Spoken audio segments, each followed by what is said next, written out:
All right, so now we are recording.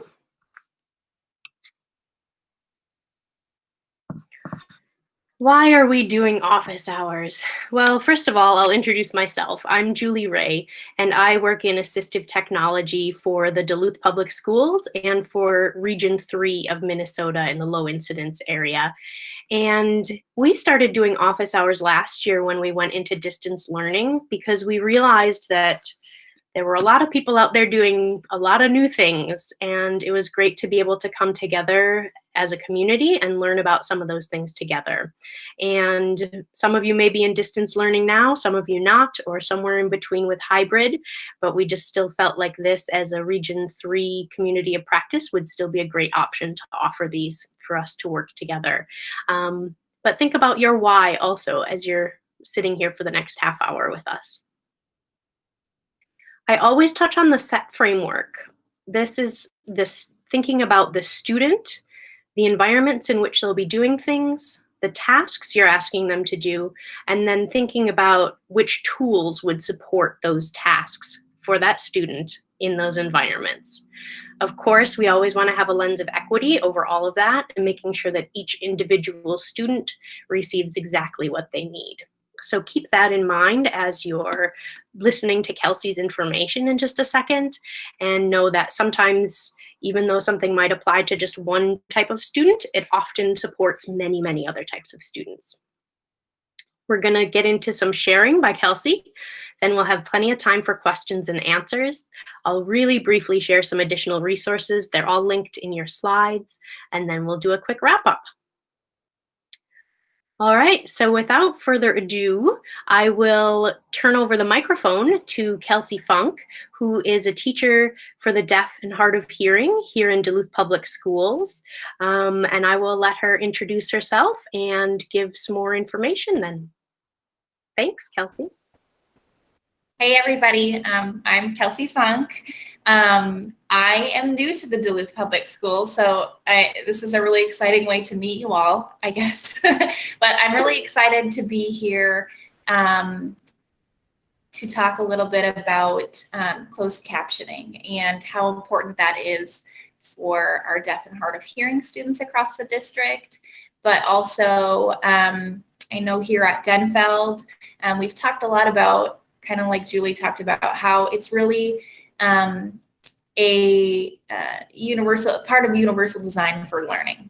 So Julie, I don't see the slides anymore. Now I see you.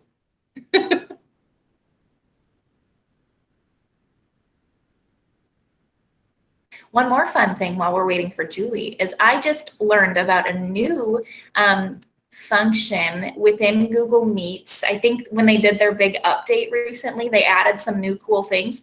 So if you go to the bottom of Google Meets and where the like 3 little dots are, if you click on there and you click on settings, you can actually, there's a little function so that you can set it for noise cancellation. So hopefully you can't hear the big loud blower in my room right now because I've turned on the noise cancellation.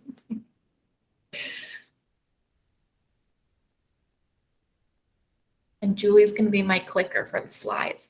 So today I'm talking a little bit more about accessibility during distance learning. So some helpful tips that you can do while you're in live meetings and then while you are recording videos, just to make it really accessible for all of your students.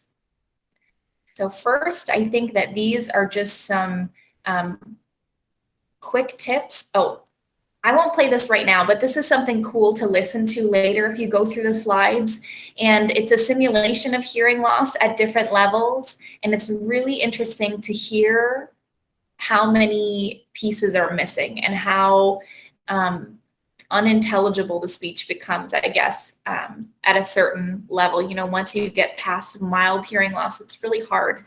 And as someone with hearing loss, you would definitely notice what you're missing, I guess. I guess you wouldn't know what you're missing, but you would definitely notice that you're missing something with those levels. So if you have time, I recommend watching this. It's just a little clip from the Flintstones, kind of fun. Here are 7 quick tips. The first one is I recommend that you use a microphone or a headset if you can, if you're recording or if you're meeting with students live.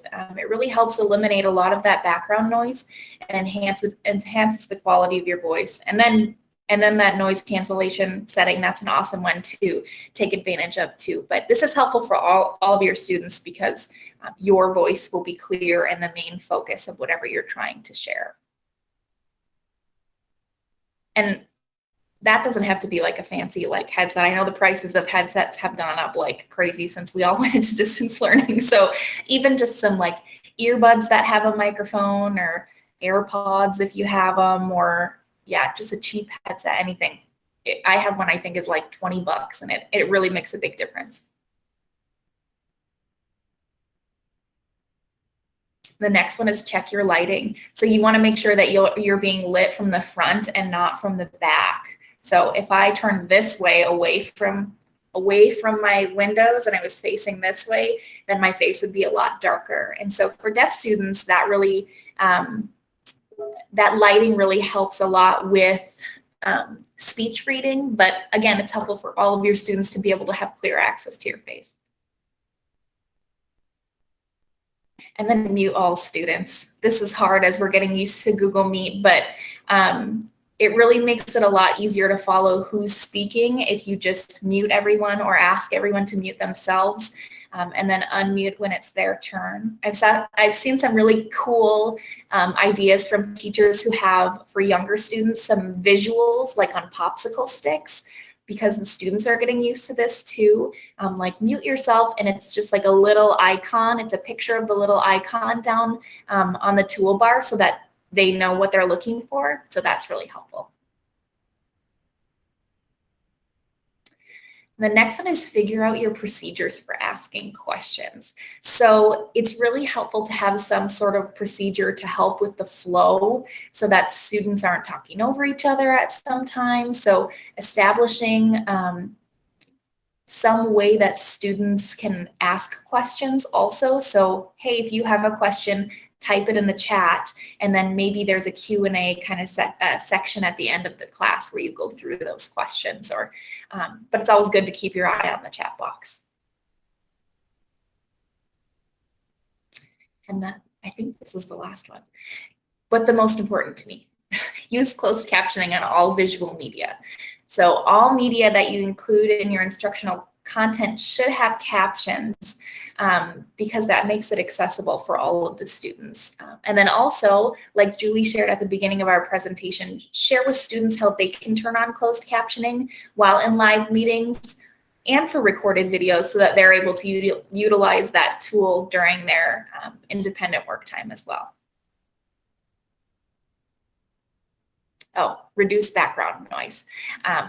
I guess that's the last one. And so you can definitely check out that noise cancellation setting on your Google Meet, but try to avoid running things in the background like fans or having your dishwasher running if you're working from home right now, music, TV, to create that really optimal listening situation for students.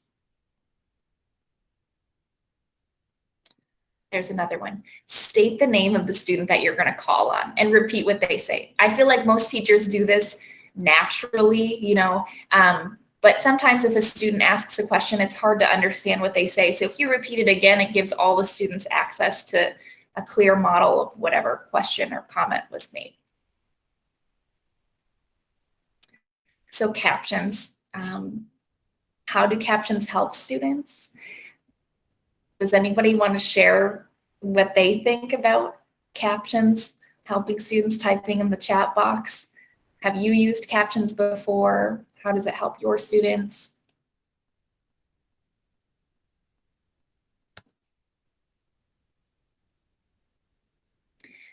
So obviously for me, I teach students who are deaf and hard of hearing, so that's a really big one. Because the students don't have complete auditory access to the spoken or auditory message. Having that visual access as well kind of completes the message. Greg says, I love captions on movies at home for myself. Me too. When I'm watching, especially a show like Game of Thrones or something like that, where there's a lot of really, you know, unique language, or people have accents or things like that. I want to know what the words are. And so Julie, if you want to go to the next one, I think that kind of leads into the other ones. So research shows that captions, can you go back one, Julie? Research shows that captions are essential for the deaf and hard of hearing children, but also that it boosts the literacy of struggling readers and those with learning disabilities. So I know there are a few teachers here who have mentioned that that they are, you know, dyslexic or have ADHD, and having those captions on has really helped them kind of stay focused. And then another one is that it improves comprehension and vocabulary in ESL students. So kind of going along with what I said about Game of Thrones, you know, you hear a new word, you see a new word, and there's a better chance that you're going to remember that word. So yeah, those are 3 ways that are really helpful. So technically the law says, ADA says that public schools will provide accommodations such as qualified interpreters and real-time and closed caption for students that have hearing loss. So legally the school is required to provide closed captioning on whatever media is shared. And again, later, if you want to pop into this and kind of see what it's like to access something without a clear auditory message, with and without captions, this is a really cool video. Okay, so now the nitty-gritty, adding captions for learning platforms. There's 3 different choices here. And in the slideshow, when you go back, Julie's showing you they're clickable links. So if you're not ready to do this right now and you kind of want to use this as a tool to refer back to, you can click whatever one kind of fits you best. So we'll move forward to the next one, Julie. So as you all know, we're in Google Meet now, and I know in Duluth that that's what they're using for synchronous learning. So Google Meet has auto captioning function enabled, so students just click that little CC button at the bottom, and then their live meeting will be captioned. One disclaimer is that if you try to record your meeting like Julie is doing right now, and you turn on the captions and you go back and look at your downloaded video, there won't be captions, which is a huge bummer. But if you did something like if you screen recorded your meeting or something like that, then the captions would be on there, but that's another thing. So scenario, yes, Greg, you could totally Screencastify it if you wanted. So scenario 1, adding captions after you've already made a video. So Julie sent me a video this morning and it was awesome, but it didn't have any captions on it. And so I used the upload method is what I've called it. So for the upload method, step 1, you record your video. Step 2, you upload it to one of these sites and that will auto caption it for you. Then you look at those captions and see if they're accurate, make any edits, and then you save your video. So here's a couple of resources that you can use to do that. And again, later, feel free to go in and watch. These are kind of how-to videos that will show you. It just looks black now, but it's me showing how to use captioning in Canvas Studio. So in Canvas Studio, all you'll do is go into the studio. You can record your video in there, or you can click like add or upload, and then it'll take a minute to process, and then you'll get an email that says your captions are ready. You can hop back in, and then it will give you like a typed out transcript of everything that it has auto captioned, and then you can go in and edit any errors. And if you don't have a lot of background noise, you're using a microphone and speaking very clearly, you won't have very many errors, I hope. The next one is adding captions in YouTube, and this is really popular in the same process as Canvas. So this video walks you through how you can kind of see in this little preview here what it would look like after it auto captions. It will give you a little transcript with the minutes kind of on the left side. The only bummer I've discovered about this here in the Duluth Public Schools is that the younger kids don't have access to YouTube here. So if you're using YouTube to caption, you would have to somehow save your YouTube as like an MP4 or like a video file, which I know that there's like converter websites that you can use to do that. But yeah, that was kind of, I was hoping this would work really well for the young kids, but younger kids do have access, Britta says. Okay, that must be a change. I talked to somebody at Lauren MacArthur a couple weeks ago, and that wasn't the case then. So, well, that's awesome. This will work for elementary then. Yeah, I'm not sure exactly what was, can you hear me? Yes. Okay, I'm not sure exactly what or how that was decided. Yes, they do have to have the COPPA form signed, Okay. but it is because of all of the things we need to do with distance learning this year. So I don't know if that'll be ongoing, but for this year they have access. Cool. Okay. Well, that's awesome. So scratch what I said. This would be a great resource for elementary.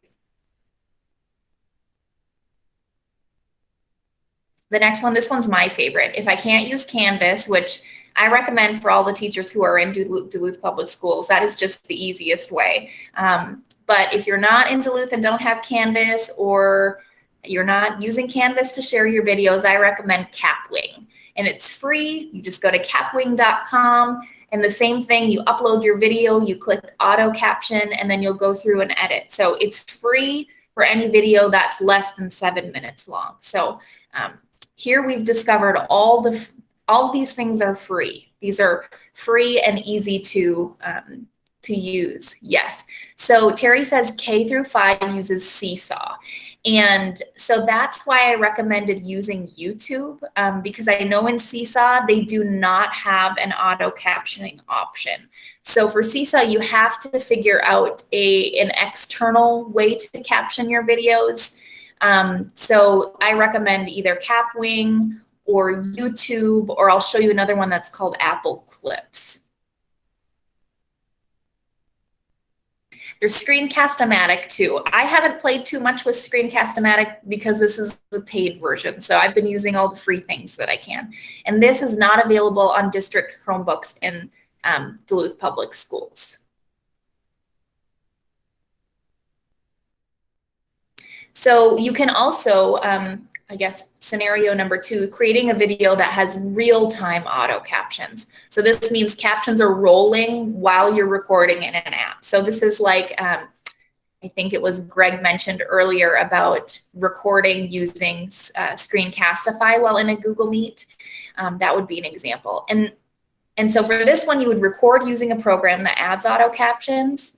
And then you could review those for accuracy and then save the video. However, I personally don't recommend this option, especially for students who are deaf or hard of hearing, unless you're able to edit those, because as you've probably noticed if you turned your captions on in this meeting, some words autocorrect to words that are incorrect, and some words autocorrect to maybe inappropriate words. And I would hate to be, 20 minutes into a lesson and have to go redo it because, a word was very inaccurate. So for the best equal linguistic access, I don't recommend using something like this that is not editable, but it is the fastest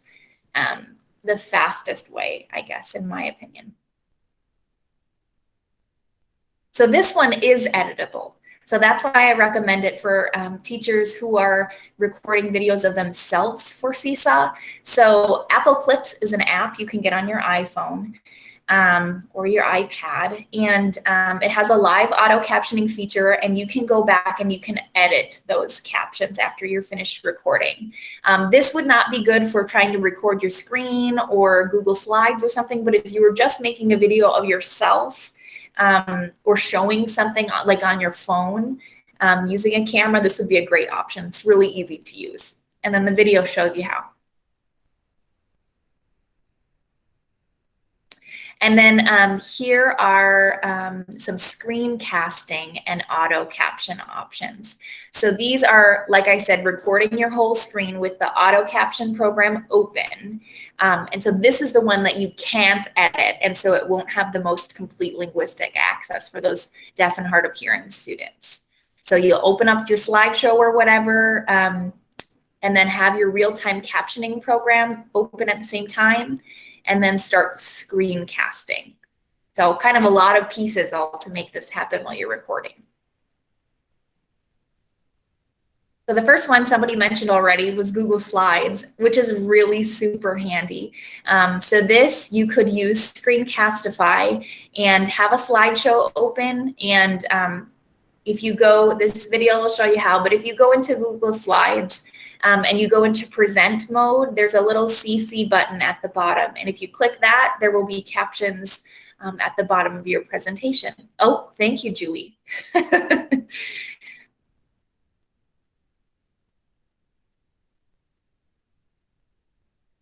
next one, this one's my favorite for just quick, easy, and free auto captions. It's a website called Web Captioner. It's free. And if I'm screen recording and I need to do this, maybe for like a really super quick video I'm sharing with a deaf colleague or something like that, I'll minimize it at the bottom of my screen and screen record. So this video shows how I do that. Here are some more tools for recording your screen if you're not aware of those. Screencastify is what I use. It's free for 5 minutes, but it's like $30 if you upgrade the time, which is worth it in my opinion. Google Meet records, Zoom records, Screencastomatic records, Camtasia, Loom, and then also Canvas Studio records if you're using a desktop that, and if you wanted to, of course, speak or have video, you would, I know our computers here in Duluth don't have, our desktops, most of them don't have cameras or microphones on them. So you would have to have a camera and microphone on that desktop.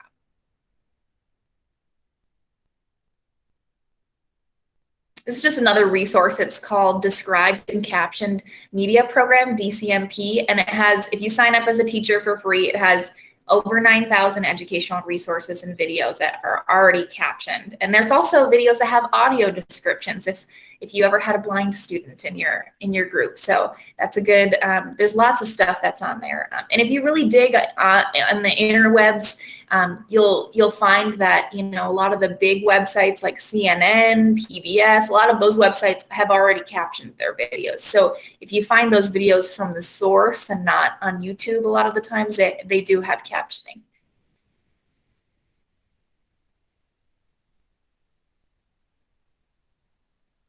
And then this is a question that I've gotten a lot is, if I have an ASL interpreter in my class, do I still need to use captions when I have a video? And the answer is yes. So sometimes it's hard to accurately interpret the message from a video or a DVD that's not captioned. And sometimes the video is so long, so it's not appropriate to have someone interpreting like the entire thing for a student. So the message isn't going to come across quite as clear as the English typed transcript from the video. So it's really important to have both the closed captioning and then the ASL interpreter for students who use ASL as their first language.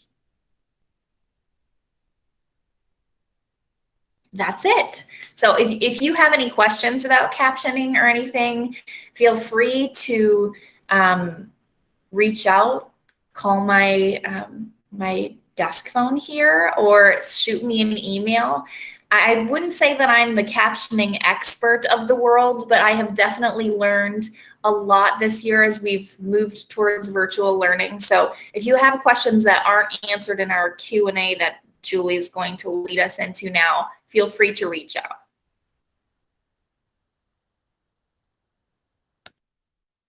Awesome.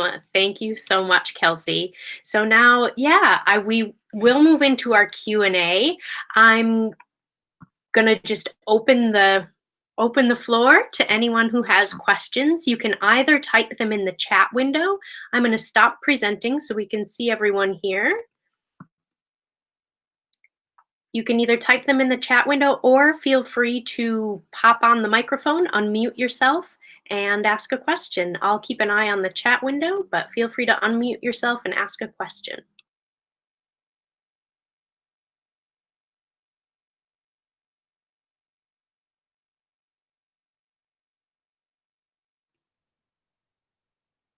And as we're waiting for the questions to come in too, I feel like, Kelsey, you gave so much awesome information, and going back and watching your videos, I've watched them. I would definitely recommend it. Most of the videos are super brief, a minute or two, and they're definitely worth giving a quick watch.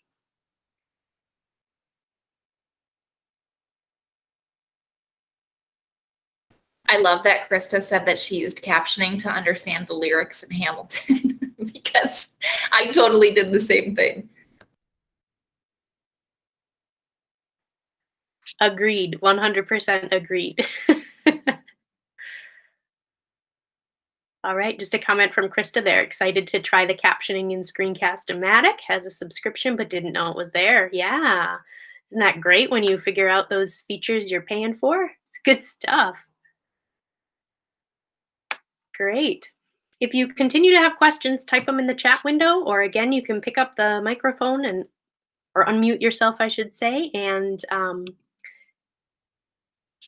ask your question. I'm just clicking around here. I'm going to present and go through the last couple of slides just to make sure you know what's on those last few. All right. Just a couple additional resources. I've got one here that is an Infinitec video, and that was created by Julie Goodick, who is another teacher for the deaf and hard of hearing here in Duluth Public Schools. And that is a 45-minute video that goes through a whole bunch of information about supporting students within the classroom. And so you'd also end up with CEUs for that particular video. Just something else that continues to come across my desk is Bookshare. Bookshare provides digital text for qualified individuals, students with disabilities. There's an on-demand webinar about how to get started with Bookshare, quick video on what Bookshare is and how you can get started. And they also have office hours on Friday. It's just an open question and answer time when you can ask questions about Bookshare. A reminder that we're doing this every Wednesday. And next week, we will have Aaron O'Leary. He is a special education teacher at Lincoln Park Middle School. He works with setting 1 and 2 students. He's going to be talking about using Google Docs for voice to text, Read and Write for Chrome for reading text aloud, and in his words, how captions have helped revolutionize my delivery to the kids. Lots of stuff he's learned from Kelsey directly. So you can click that link to register there. That'll be next week on Wednesday from noon until 12:30. As we walk away with all this information, I'd love for you to choose just one thing that you can take away from this, whether that's, okay, I know I'm going to make a video for this particular topic. I'm going to caption that one video and start there. So try not to make it overwhelming and pick your just one thing. Thanks so much for attending. A recording of the session will be emailed to you if you have registered for the session, and it'll also be posted on the Northland AT YouTube channel. So you can go there and subscribe for all of these trainings that will be uploaded after they're recorded. You can also reach out to me on email. That's my district email there, and I'm happy to help out with anything AT related. So again, I'm happy to hang around for a little while here and see if there are any more questions or answers. I'll stop presenting and stop recording, but I'll still be here.